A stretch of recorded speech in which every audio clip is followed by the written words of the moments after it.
हाय बच्चों, कल आप लोगों को बताया गया था जीव जगत का वर्गीकरण के बारे में, जिसमें आपको बताया गया था कि पूरे के पूरे जीव जगत को 5 भागों में बांटा गया, 5 वर्गों में बांटा गया है। जिसमें पहला था जगत मोनेरा, दूसरा जगत प्रोटिस्टा, तीसरा कवक जगत, चौथा जंतु जगत और 5वां था आपका पादप जगत। अर्थात मोनेरा, प्रोटिस्टा, कवक अर्थात फंजाई, जंतु जगत और पादप जगत।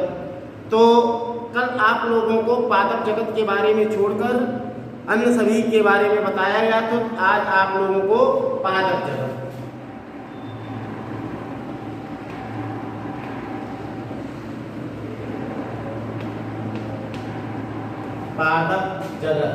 जिसको आप कहा कह सकते हैं प्लांटी। पादप जगत में क्या होता है कि पादप जगत में लगभग जितने भी प्रकार के पौधे होते हैं ये हरे होते हैं। क्यों हरे होते हैं? क्योंकि इसमें क्लोरोफिल नाम का रंजक वर्णक पाया जाता है। दूसरी बात कि ये जो पादप जगत के जीव होते हैं इनके ऊपर सेलुलोज की दृढ़ कोशिका भित्ति के कारण, सेलुलोज की दृढ़ कोशिका भित्ति के कारण इनमें अर्थात पादप की जो कोशिकाएं होती हैं वो संकुचन नहीं करती हैं, वो सेम टू सेम बनी रहती हैं, अर्थात उनमें संकुचन नहीं होता। दूसरा खूबी क्या है इसकी कि ये पादप जो होते हैं ये स्थिर होते हैं, एक स्थान से दूसरे स्थान पर नहीं जा सकते, अर्थात इनमें गतिशीलता नहीं पाई जाती है। और ये मुख्य रूप से उत्पादक होते हैं, ये उत्पादक होते हैं, प्रोड्यूसर्स होते हैं, अर्थात ये दूसरों को भोजन प्रदान करने का काम करते हैं। अगला पॉइंट इसमें क्या है, इसमें क्लोरोफिल एवं अन्य जो रंजक पाए जाते हैं, जो वर्णक पाए जाते हैं, उनकी सहायता से ये प्रकाश ऊर्जा को बंधित कर लेते हैं और बंधित कर लेने के बाद पानी, कार्बन डाइऑक्साइड एवं अन्य अकार्बनिक तत्वों से कार्बनिक भोजन का संश्लेषण करते हैं। ये क्लोरोफिल एवं जो अन्य दूसरे रंजक होते हैं, वर्णक होते हैं, उनकी सहायता से पादप जो होते हैं वो प्रकाश ऊर्जा को बंधित कर लेते हैं और बंधित कर लेने के बाद ये पानी, कार्बन डाइऑक्साइड एवं अन्य अकार्बनिक तत्वों से कार्बनिक भोजन का संश्लेषण करते हैं। लगभग आपको बताया गया है कि जितने भी प्रकार के पादप होते हैं वह स्वापोषी होते हैं, ऑटोट्रॉफी।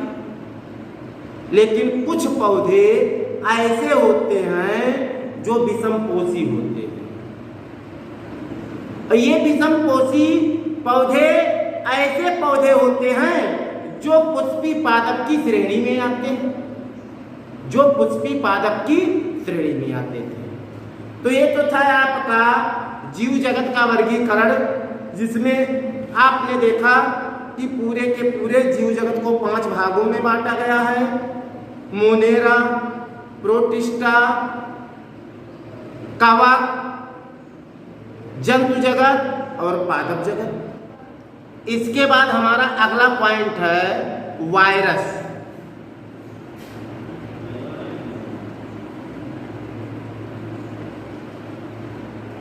वायरस जिसको हिंदी में कहा जाता है विषाणु।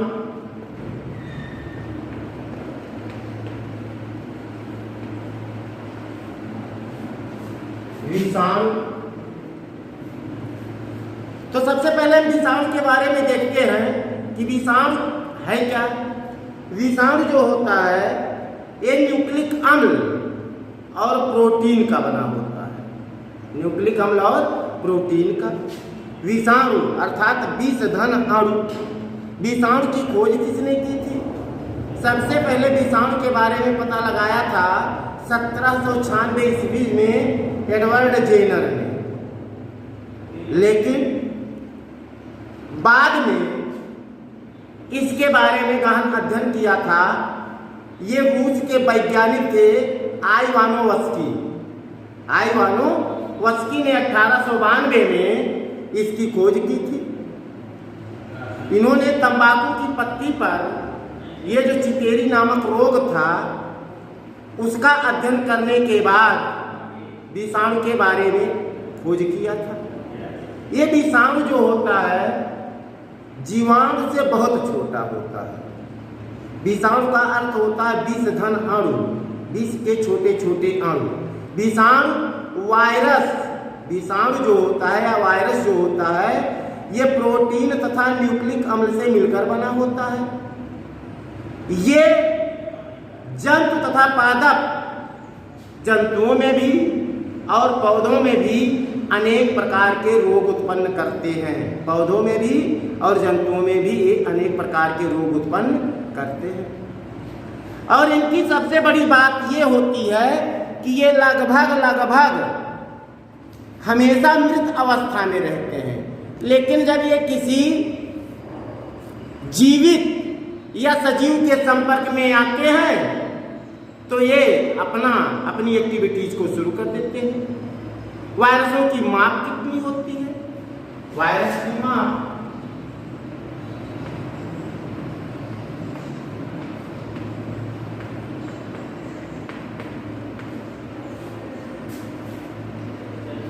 की माप जो होती है ये वायरस के कणों की माप लगभग मुख्य रूप से जो सामान्य तौर पर हम देखते हैं इनका ये लगभग 15 मिली माइक्रोन से 210 मिली माइक्रोन 15 मिली माइक्रोन से 210 मिली माइक्रोन तक होते हैं। 15 मिली माइक्रोन से 210 मिली माइक्रोन तक। लेकिन जो चेचक का वायरस होता है, चेचक का वायरस सबसे बड़ा होता है क्योंकि ये लगभग 350 नैनोमाइक्रोन होता है। 350 नैनोमाइक्रोन होता है। लेकिन ये जो जानवरों में खुरपका और मुंहपका नामक रोग होता है ये भी वायरस के कारण ही होता है। ये खुरपका और मुंहपका इसके जो वायरस होते हैं ये सबसे छोटे वायरस माने गए हैं। जानवरों में होने वाले खुरपका और मुंहपका के जो वायरस होते हैं ये अब तक के सबसे छोटे वायरस माने गए हैं। इनकी माप जो होती है वो 20 नैनोमाइक्रोन होती है। सबसे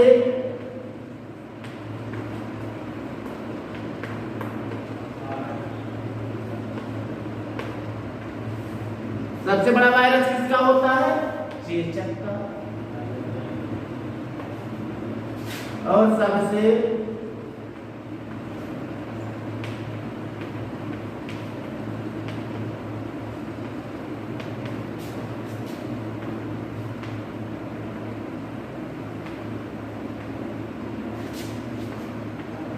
मुंहपका एवं खुरपका का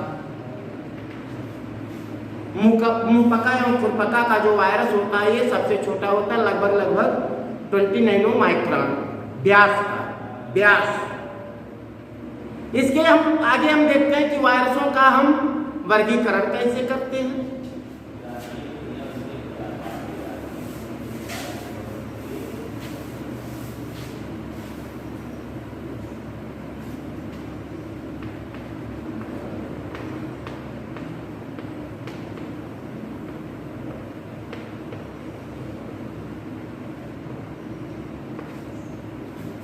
वायरसों का हम वर्गीकरण कैसे करते हैं?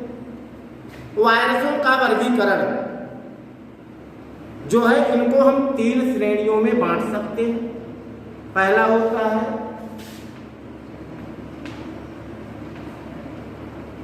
जंतु का virus,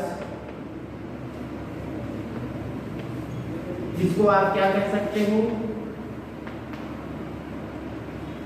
animal virus, animal virus.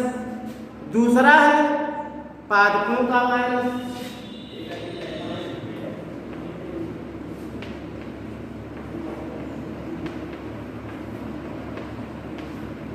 जिसको हम क्या कह सकते हैं,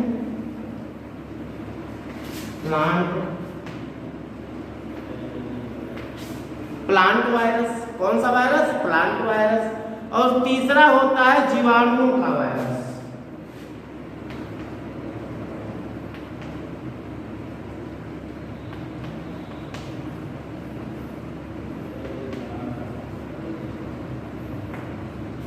जीवाणुओं का वायरस, जिसको कहा जाता है बैक्टीरियोफेज।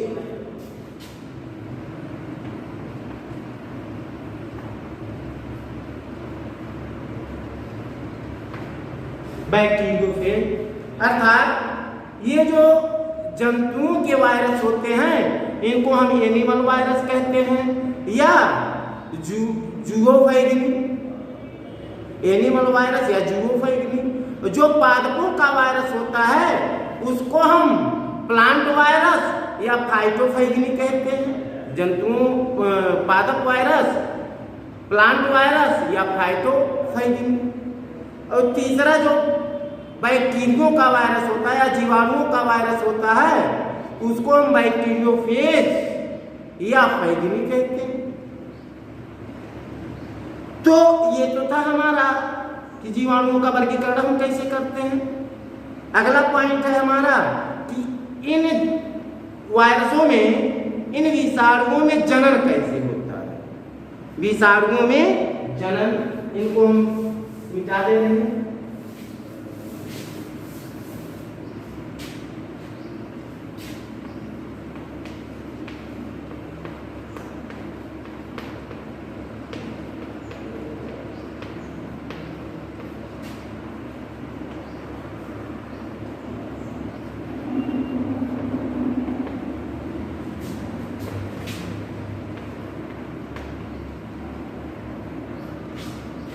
रिप्रोडक्शन इन वायरस, विषाणुओं में जनन या वायरसों में जनन।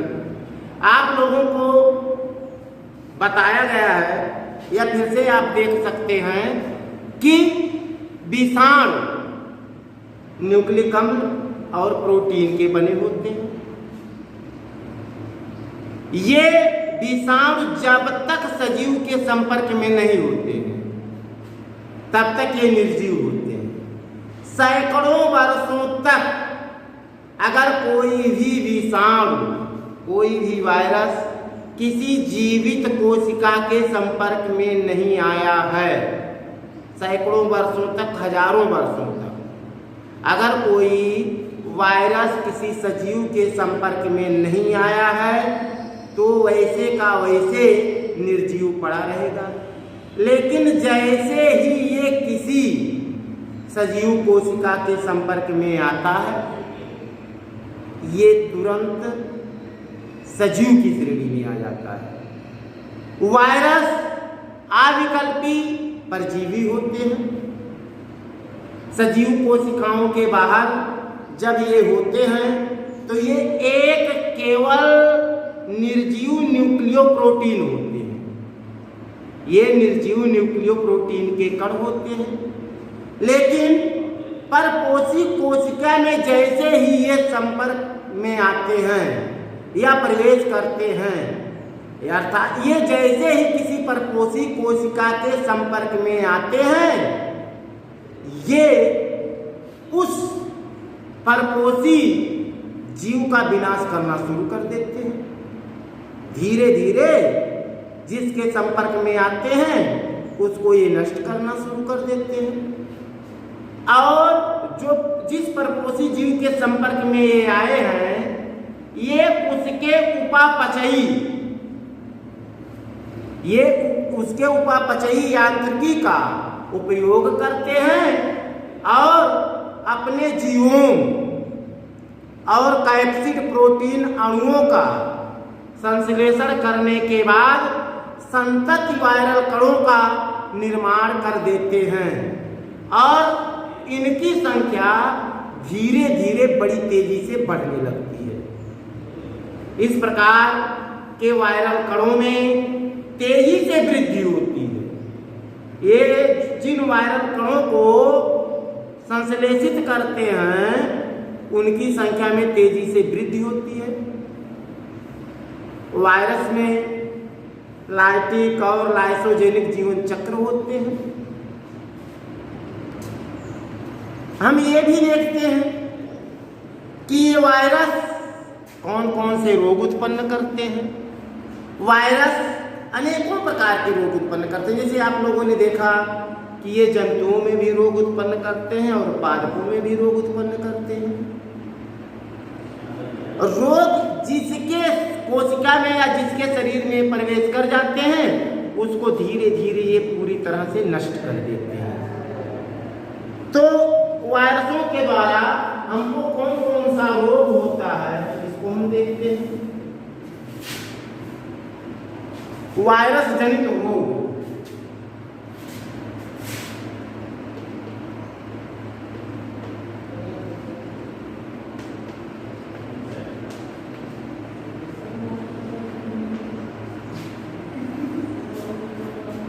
वायरस जनित रोग कौन कौन से होते हैं, वायरसों की रोग जनितता क्या होती है।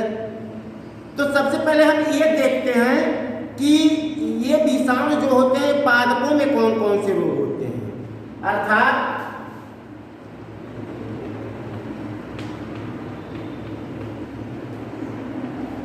विषाणु जनित पादप पौधों में कौन कौन से रोग उत्पन्न करते हैं। जैसे आप जानते हैं कि वायरस की खोज तंबाकू में मोजाइक रोग जो चितेरी था, ये तंबाकू में मोजाइक रोग उत्पन्न करते हैं। नंबर 1।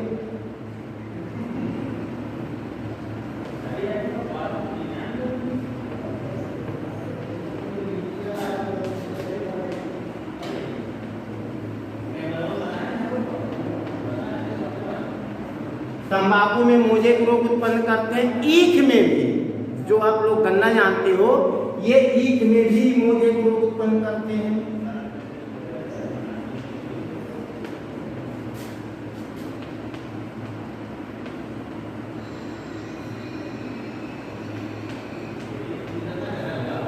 ये ईख में और तंबाकू में मोजाइक रोग करते हैं। इसके अलावा भिंडी में, जो भिंडी हमारी सब्जी होती है, भिंडी में भी ये एलोवेन मोजेक नामक रोग उत्पन्न करते हैं।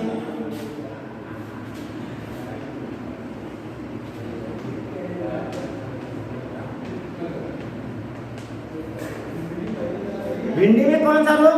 एलोवेन मोजेक।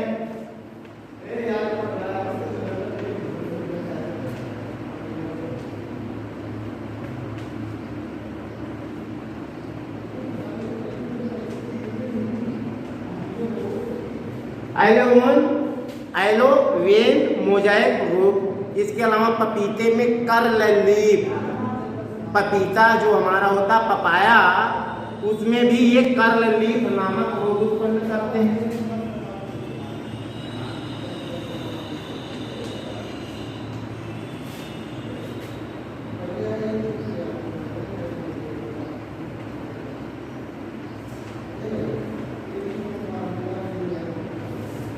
और अनेकों पादपों में बहुत से रोग ये उत्पन्न करते हैं, लेकिन जो प्रमुख रोग हैं यही प्रमुख हैं। अब ये पादपों में जो जो रोग उत्पन्न करते हैं इसको आपने देखा। इसके आगे आप देखोगे कि ये जंतुओं में कौन कौन से रोग उत्पन्न करते हैं। इसमें आपने देखा वायरस जनित रोगों में सबसे पहला कि ये नंबर 1 विषाणु जनित पादप रोग की, अर्थात विषाणु पादपों में कौन कौन सा रोग उत्पन्न करते हैं। इसमें आपने देखा कि विषाणु सबसे पहला काम कि ये जो है तंबाकू में मोजाइक रोग उत्पन्न करते हैं। इसके अलावा यही मोज़ेक रोग ये जो है गन्ने या ईख में उत्पन्न करते हैं। यही रोग ये भिंडी में एलोवेन मोज़ेक रोग उत्पन्न करते हैं और पपीते में कर्ल लीफ नाम का रोग उत्पन्न करते हैं। तो अब हम पढ़ते हैं कि जंतुओं में वायरस कौन कौन से रोग उत्पन्न करते हैं।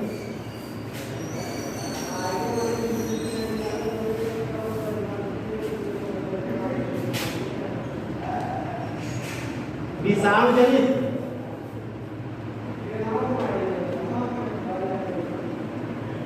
जंतु, विषाणुओं के द्वारा जंतुओं में कौन कौन से रोग होते हैं। नंबर 1 चेचक के बारे में आपने देखा ही है। सबसे पहले एडवर्ड जेनर ने इसी की खोज की थी। चेचक रोग, चेचक रोग एक ऐसा रोग है जो शरीर में छोटे छोटे दानों के रूप में निकलता है और वहां पर धब्बे पड़ जाते हैं। दूसरा रोग जो होता है वो होता है जुकाम।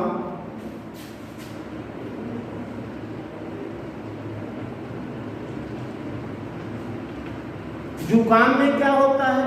जुकाम में आप जानते हो कि आदमी को सर्दी लगती है, हल्का ठंडक महसूस होता है, नाक से म्यूकस का स्राव होता है, सर दर्द होता है, आंखें चढ़ी होती हैं, शरीर टूटने लगता है अर्थात शरीर में दर्द होता है। ये सब जुकाम के लक्षण हैं। अगला है फ्लू।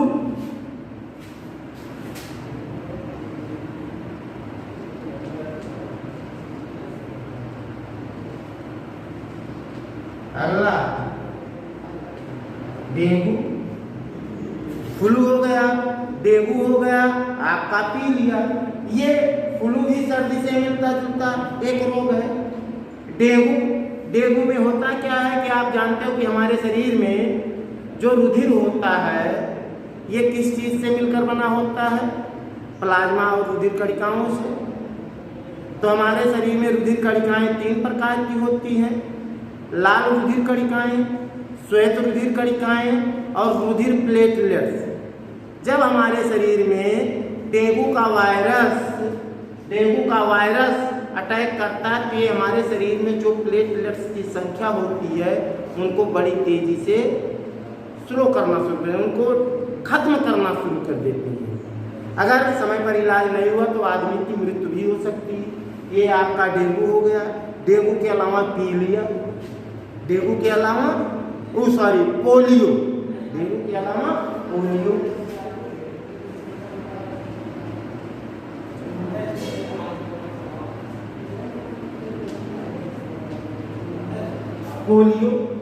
पोलियो में क्या होता है कि पोलियो का वायरस अधिकतर ये बच्चों में होता है तो बच्चों को ये अपंग बना देता है।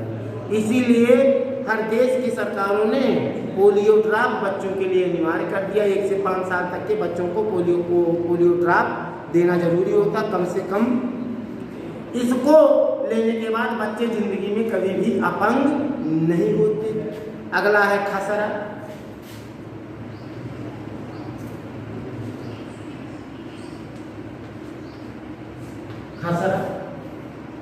खसरा भी आपका त्वचा संबंधी रोग है। इसके अलावा आपका हेपेटाइटिस है।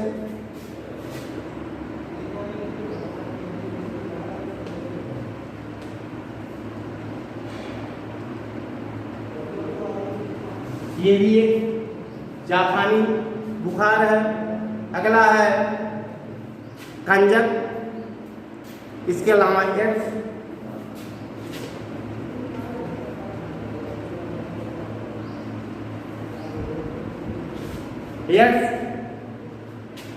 ये जो है वायरस द्वारा होने वाले कुछ प्रमुख रोग थे।